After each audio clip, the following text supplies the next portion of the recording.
Bueno, muy buenas tardes a toda la comunidad de la OFS de Región Centro. Una alegría poder compartir este pequeño espacio de oración, de meditación, de iluminación a través de la palabra de Dios. Y bueno, y ojalá que sea un aporte para seguir trabajando, viviendo, haciendo todo desde la vida, ¿no? Del Evangelio a de la vida al Evangelio y que eso sea una constante. Yo soy el hermano Ezequiel Tacaya, que Kei me dicen, claretiano de Córdoba, ahora viviendo en Buenos Aires, pero bueno, me tocó un tiempo en el 2020 muy lindo de compartir con la Fundación San Alejo, tiempo de pandemia, el servicio a los hermanos en situación de calle, los más necesitados, y la verdad que desde ese trabajo junto a los jóvenes del Tambo, ahí en Nueva Córdoba, se creó una amistad muy linda con toda la fundación y bueno, la verdad que muy, muy contento de poder compartir este pequeño espacio.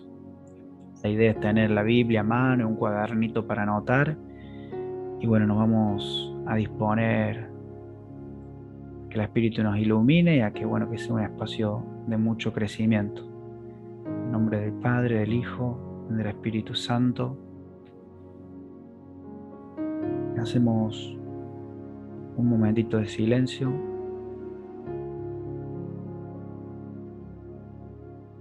respiramos hondo, relajamos nuestro cuerpo.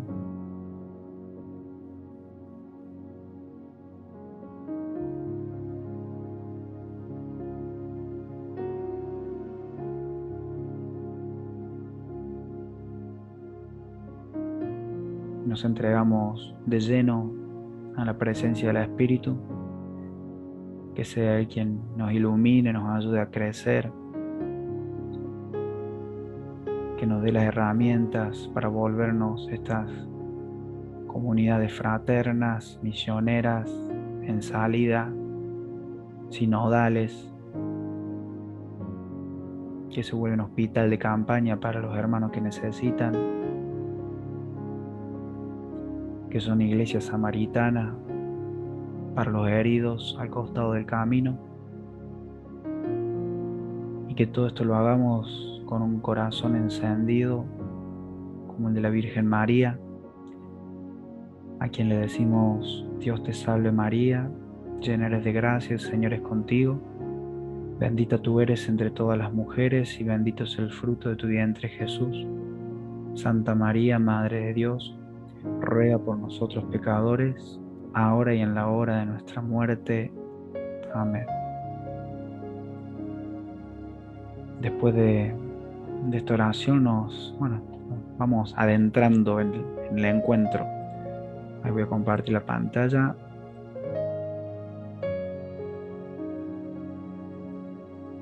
Bueno, espero que se vea.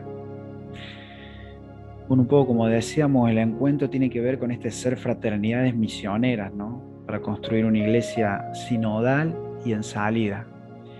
Y cuatro puntos fundamentales que vamos a trabajar. Primero, algunos criterios para hacer elecciones en comunidad, ver lo presentes que están.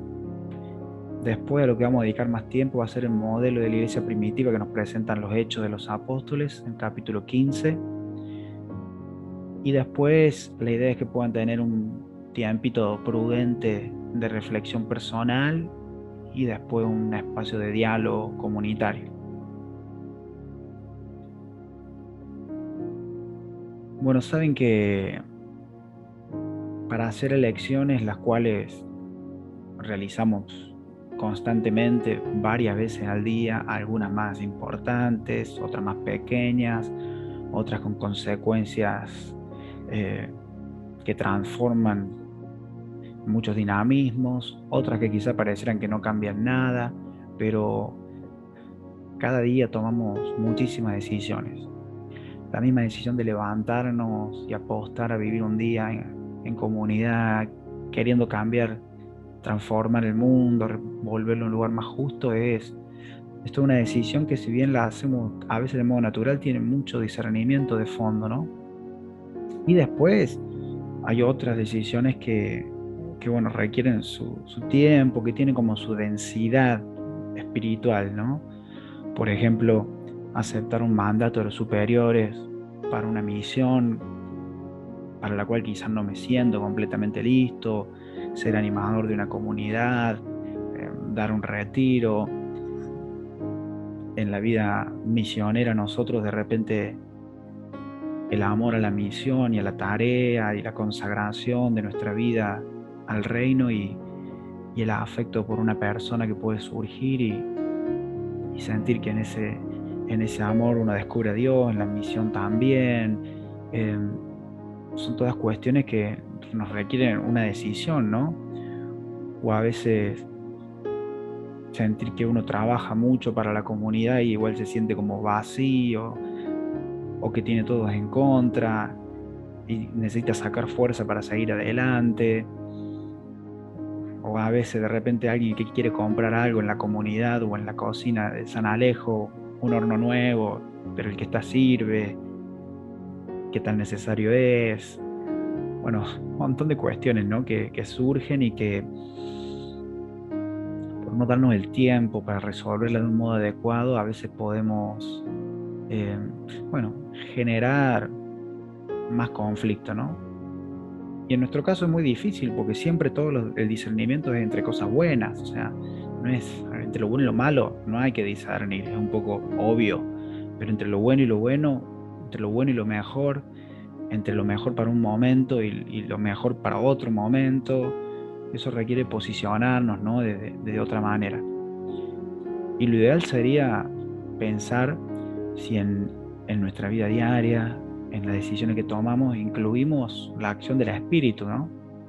Podríamos decir cuando tomamos una decisión, el Espíritu Santo y nosotros decidimos esto. Me acuerdo cuando Omar comentaba el día que empezaba la cuarentena y tenía que cerrar y tenía su mochilita armada y salió y abrió la puerta y se encontró con un montón de hermanos en la calle que le decían, no nos dejen, tenemos miedo, ¿qué vamos a hacer sin ustedes? No me quiero morir en una bolsa, una época de mucho miedo. Y que en ese momento Omar decidió guardar la mochilita y quedarse a acompañar. ¿Fue una decisión del espíritu? ¿Fue una decisión, un impulso personal? Sin hacer un juicio, ¿no? Pero bueno, me parece que está bueno saber esto que va surgiendo, ¿no? De repente la pandemia a veces se aumentaba, bajaba los casos, uno no sabía cómo cuidarse, con los chicos del tambo íbamos, cortábamos verdura en el tambo, a veces cocinábamos en el otro lugar, a veces íbamos menos, o sea, constantemente íbamos haciendo un ejercicio de discernimiento profundo que bueno, que está bueno ir incorporando cuáles fueron los elementos que nos ayudaron a discernir bien y cuáles no, cuáles atentan contra un discernimiento maduro, ¿no? Entonces lo primero era esto, saber que tomamos muchísimas decisiones y lo hacemos en base a criterios. ¿Cuáles son? Es bueno saberlo, ¿no? Bueno, ahora para iluminarnos, ¿no? Nos vamos a meter en el texto bíblico de Hechos 15. Si tienen su Biblia, lo vamos a leer, es larguito. Hechos 15 del 1 al 33. Es medio largo, pero bueno, vale la pena leerlo porque después lo vamos a desglosar. Nos da como un gran ejemplo de discernimiento comunitario.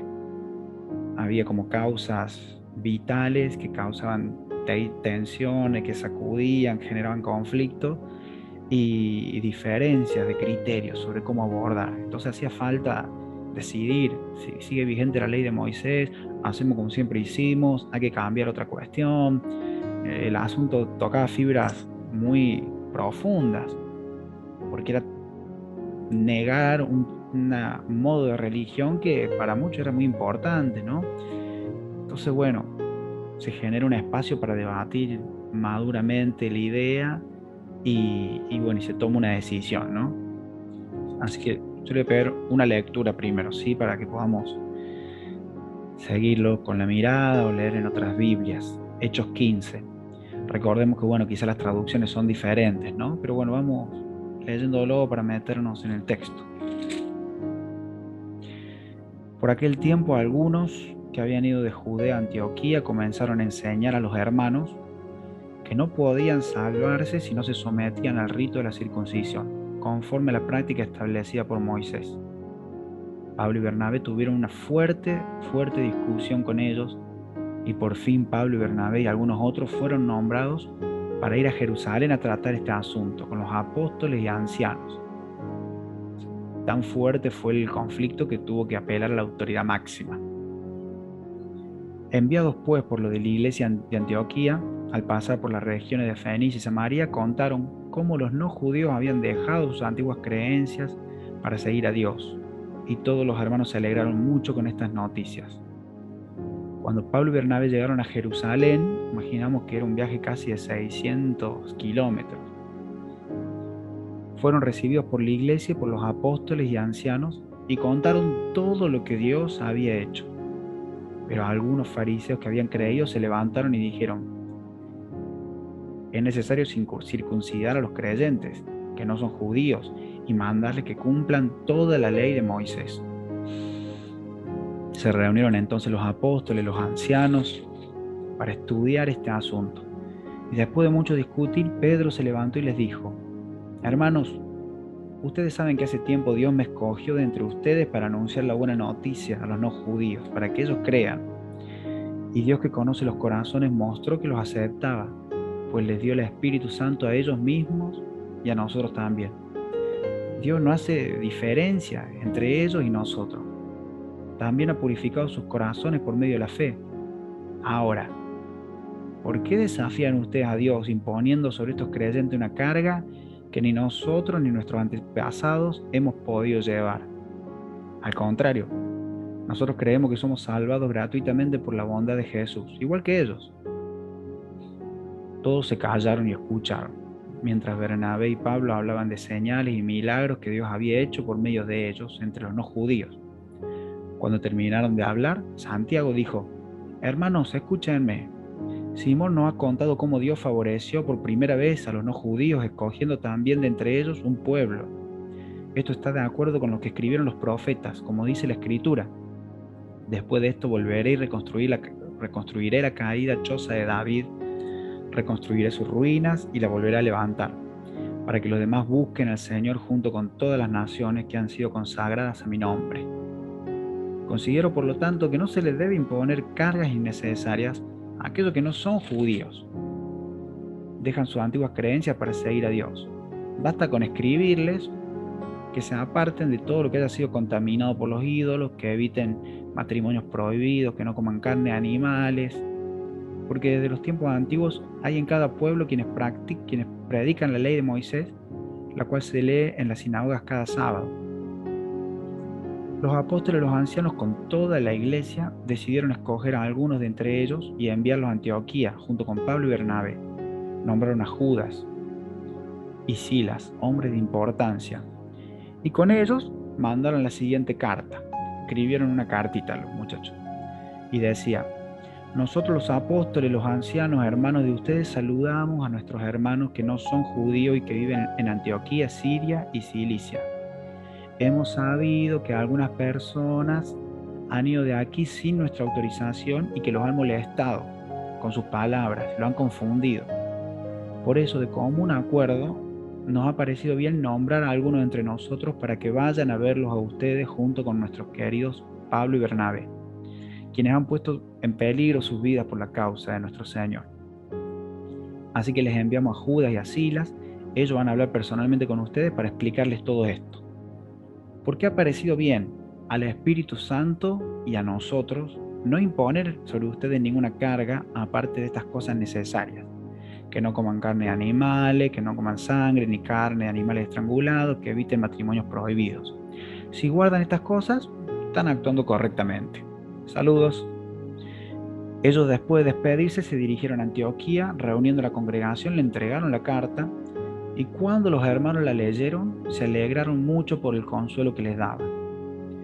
Como Judas y Silas eran profetas, consolaron y animaron mucho con sus palabras a los hermanos, y al cabo de algún tiempo los hermanos los despidieron con el saludo de paz.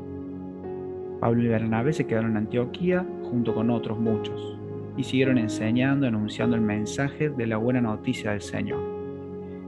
Palabra de Dios, te alabamos, Señor. Bueno, era largo el texto, pero bueno, la idea va a ser ahora desglosarlo un poco y ver cuáles son algunos elementos que están presentes en este discernimiento.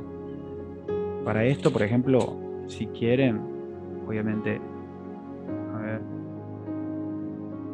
pueden subrayar su Biblia, marcarla. Ayuda mucho que sea un libro del cual nos apropiamos, ¿no? Y que tengan nuestras anotaciones sobre qué nos habla el Señor en diferentes versículos.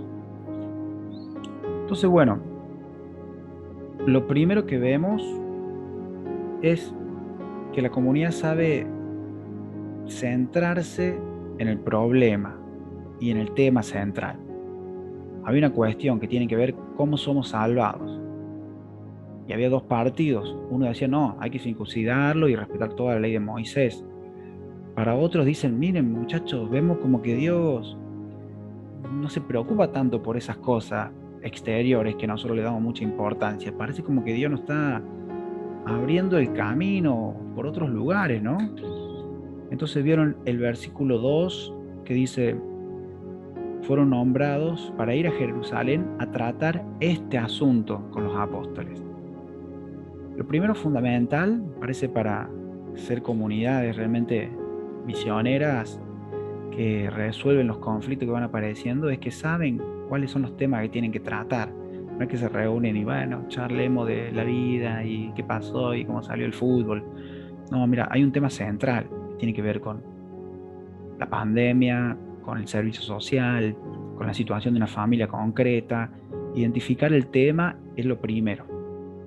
Y en este identificar el tema hay una participación de toda la comunidad, nadie queda excluido. O sea, y no importa que el debate sea complicado, ahí se tuvieron una fuerte discusión con ellos, tan fuerte que tuvieron que decir, mira, llamemos a otro, llamemos a la autoridad, porque no lo vamos a poder resolver entre nosotros, o sea, no lo estamos escuchando. Necesitamos convocar una asamblea un poco más amplia, ¿no? Así que bueno, ahí fue que eligen para tratar este asunto, ¿no? Y bueno, generan el espacio, una reunión. También una decisión que no la vamos a resolver trabajando mientras cocinamos. Necesita su tiempo, su espacio concreto.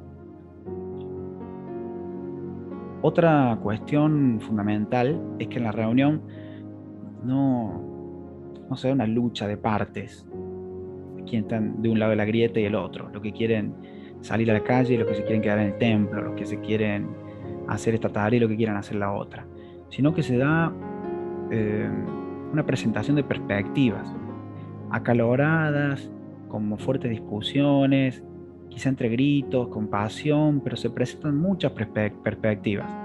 ¿Por qué lo que dicen que no? ¿Por qué lo que dicen que sí? Y hay espacio para todas las perspectivas, ninguna queda fuera.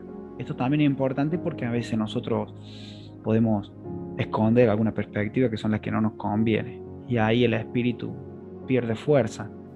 Las que haya, quizás no son tantas, pero son esas, pero que estén, ¿no? Y que puedan expresarse. Y el espíritu habla a través de todo, ¿no? Así que eso es bien importante. Después otra cosa fundamental son los datos, ¿no? O sea, la perspectiva de uno es que no, hay que circuncidar porque la ley de Moisés dice esto. Pero después de mucho discutir, Pedro se levanta y él dice, Dios conoce los corazones y nos está mostrando algo nuevo. Como que la iglesia en los hechos se va expandiendo. Dios nos eligió no para custodiar algo sagrado y que esté limpito siempre el templo y nada más. Y nos eligió a nosotros como privilegiados que somos los hermanos, los encargados, los coordinadores. Nos eligió para ser servidores y para llevar este mensaje hasta mucho más allá de lo que Jesús pensó inclusive. Por eso para los apóstoles esto es un conflicto, porque Jesús nos dejó indicaciones para todo esto que iba a pasar. Pero bueno, trabajan de datos concretos, ¿no? Cada intervención presenta datos, no son opiniones. Ah, yo opino que sí porque siempre se hizo así. No. esta forma me parece que es así porque ayuda a que la comunidad crezca en la fe, esta forma más ordenada, ese orden nos limita, pero también tiene sus pros y sus contras. Eh, esa forma nos mantiene muy cerrados en un grupito, la otra forma nos puede abrir a otra gente nueva, aunque que entre otra gente nueva puede traer conflictos nuevos también, pero bueno, todo con datos concretos, ¿no? Acá me parece que es fundamental también debatir con datos y no solamente con ideas o pareceres, o porque me cae bien o no me cae bien quien lo dice. Ahí de vuelta se va empobreciendo lo que Dios quiere hacer, lo que nos quiere mostrar, ¿no? Y después de todos estos debates acalorados, en el versículo 12 dice, todos se callaron y escucharon. Y esto es una característica cristiana que tenemos que tener siempre presente, ¿no? Escuchar todas las voces, entre perspectiva y perspectiva, dejar un espacio de silencio. Si a veces la discusión se vuelve muy acalorada, frenar todo y hacer un minutito de silencio, volvernos a ponernos y a disponernos en un clima de escucha muy atenta, ¿no? Porque lo que el espíritu diga probablemente no sea lo que diga una sola persona, sea una trenza que se va haciendo entre las opiniones de todos y que nos va a dejar a todos conformes, ¿no? Así que el silencio y la escucha, que acá lo marca la palabra en el versículo 12, también es fundamental. Yo por eso ahí lo subrayé con marcador, porque es algo que tiene que estar presente, ¿no? Cuando a la hora de debatir una idea que nos desafía a crecer. Después, bueno, hay una conformación con la escritura, ¿no? La escritura confirma la realidad. ¿Qué dice el Evangelio sobre esta situación que estamos viviendo? ¿Qué significaría ser iglesia samaritana en una situación donde tenemos miedo de salir a la calle? ¿Qué significa ser una iglesia servidora que lava los pies en una situación donde estamos peleando por puestos? Sí, o sea, siempre puede haber una imagen bíblica que nos ayude a conectar con lo que Dios nos está pidiendo, ¿no? En este caso, eh, aparece alguien, Santiago, él lo dice, o sea, cada uno va aportando lo suyo, ¿no? O sea, que, miren, la palabra dice esto, cuenta esta historia, ¿no sería más evangélico hacer esto, esto y esto? Eso sumado a cada una de las perspectivas, va tomando mucha fuerza la idea, ¿no? Entonces la escritura confirma esa realidad experiencial que se está viviendo. Bueno, y después de todo este proceso largo, con datos, con escucha, con silencio, que acá parece que fuera rápido, pero puede ser de varios días, inclusive viajaron varios días hasta llegar, así que imaginemos que venían preparando, pensando la idea, o sea, no fue algo así rápido y acalorado, ¿no? En el versículo 19 dice, considero que no se debe imponer una carga innecesaria. Acá es importante este considero porque se toma una decisión, ¿no? Eh, bueno, con estos datos que tenemos, creemos que el espíritu nos invita a ir por acá, nos podemos equivocar, hacer siempre lo mismo también es equivocarse, pero de una forma más cómoda, ¿no? Podemos equivocar, pero hay que tomar una decisión, no hay que dilatar eternamente las decisiones porque creemos que nos faltan elementos. Hay un momento donde si creemos que ya tenemos los datos suficientes, hay que ir hacia adelante, ¿no? Y después viene la parte de, bueno, vamos a hacer esto, bueno, de consejos prácticos para poder comunicar correctamente la decisión. En el 2023, escribamos una carta con cuáles son las cuestiones que entendemos que son importantes sostener y cuáles no, cuáles se pueden cambiar tranquilamente porque no hacen a lo esencial. Y ahí entre en el 23, del 23 al 29 está esta hermosa carta. Nosotros los apóstoles hemos sabido que algunas personas los han molestado. Miren cómo la carta desautoriza a los extremistas, a los que están generando conflicto. Una carta firme, ¿no? Y al mismo tiempo, bueno, después de una pequeña interrupción, seguimos con esta charla. Bueno, Entonces decíamos que los consejos prácticos son fundamentales, ¿no? Tanto como para denunciar y dejar claro qué es lo que no se tiene que hacer, como para incentivar y alabar a los que han dialogado y los que dijeron, no, para, aunque esto no está contemplado en nuestro modo de vivir la comunidad, la religión, el- el- la propuesta pastoral, sentimos que hay algo de Dios acá. Entonces queremos discernir juntos si realmente efectivamente hay algo de Dios y no nos queremos perder, no queremos que se nos escape nada de lo que Dios tiene para regalarnos. Entonces, dice, de común acuerdo nos pareció bien nombrar a algunos, y el versículo 28, este es quizá el más importante y el que ha marcado mucho la vida de la iglesia, ¿no? Cuando dice, ha parecido bien al Espíritu y a nosotros no imponer a ustedes ninguna carga. O sea, la comunidad pudo experimentar que no estaba sola al tomar esa decisión, ¿no? Que el Espíritu los asistía, los acompañaba, les daba sabiduría, consejo, paz, prudencia, les daba capacidad de escucha para descubrir las razones profundas que podía haber en la propuesta que no era la que uno defendía. Y esto sí es toda una novedad. Cuando el Espíritu nos ayuda a decidir, siempre nos va a llevar hacia adelante y el círculo se va a ampliar, ¿no? El círculo de los que entran en la comunidad. Así que bueno, y por último, algo no menor también,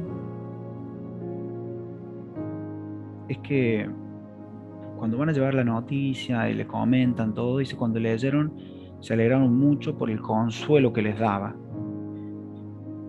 Todo este proceso de discernimiento debería ayudarnos a experimentar paz y alegría, ¿no?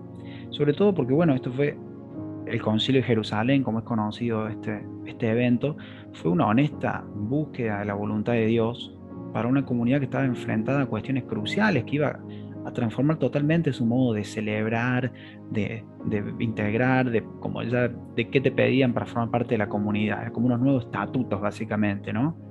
Compartieron las preocupaciones, hicieron un discernimiento, tuvieron fe, oraron, se escucharon. Cada uno se dio cuenta que presentaba su postura con ciertos límites. Y bueno, la iglesia ha apreciado mucho este concilio de Jerusalén, con lo cual ha realizado concilios a lo largo del año. El último, el Concilio Vaticano II, sabrán las grandes transformaciones que aportó a la iglesia, ¿no? Desde lo litúrgico, de lo pastoral, desde el diálogo de la iglesia con el mundo, eh, la formación, la misión, el apostolado de los laicos, la concepción de iglesia como pueblo de Dios, el bautismo como lo fundamental de todos los cristianos, eh, los ministerios como servicios. Fueron cambios rotundos en una iglesia que en su rigidez se estaba agotando. Entonces miren ese paralelismo, ¿no? Entre el Vaticano II del año 1960 a este concilio de Jerusalén de la primitiva comunidad cristiana, ¿no? Qué importante esta toma de conciencia de cuáles son los pasos para discernir, para decidir. Y bueno, la idea sería ahora poder tener un espacio de oración y reflexión personal. Primero, de modo personal, hacer una lista de 3 o 4 situaciones importantes de tu vida y de cómo la decisión que hiciste te hace sentir agradecido y feliz. ¿Qué te ayuda a tomar estas decisiones? ¿Algunos de estos elementos de discernimiento que nos presenta Hecho estuvieron presentes? Enfocar bien el problema, datos concretos, escuchar diferentes perspectivas, escuchar otras voces, hacer silencio a veces. ¿Qué cosas están presentes? Y después una lista de 2 o 3 decisiones que uno se arrepiente de haber tomado y qué es lo que me parece que fue equivocado, qué aprendo de ello para el futuro, quizás qué faltó de estos elementos que los hechos presentan. Fue muy impulsivo, no medí las consecuencias, muy rígido, no escuché, hice lo que quería, no le di tiempo, tomé una decisión sin datos concretos.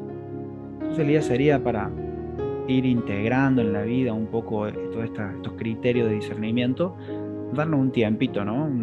20 minutos, media horita por un trabajo profundo, releer el texto, identificar en dónde se dan esos pasos, marcarlos, de vuelta muestro, porque me parece que sirve mucho, ¿no?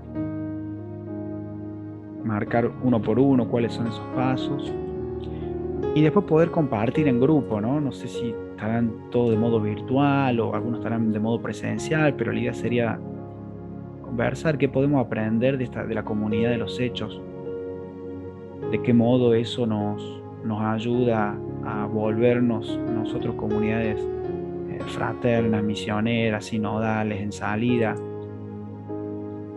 Son tiempos bien complicados, ¿no? Que requieren mucho discernimiento. Y el discernimiento no se improvisa, ¿no? Se construye respetando pequeñas decisiones, respetando opiniones, pidiéndolas, aprovechando bien los espacios para debatir que tenemos, sacándole todo el jugo posible. Así que bueno, hasta acá un poco la presentación. Realmente ojalá que sea un aporte válido para estas fraternidades misioneras que están buscando ser.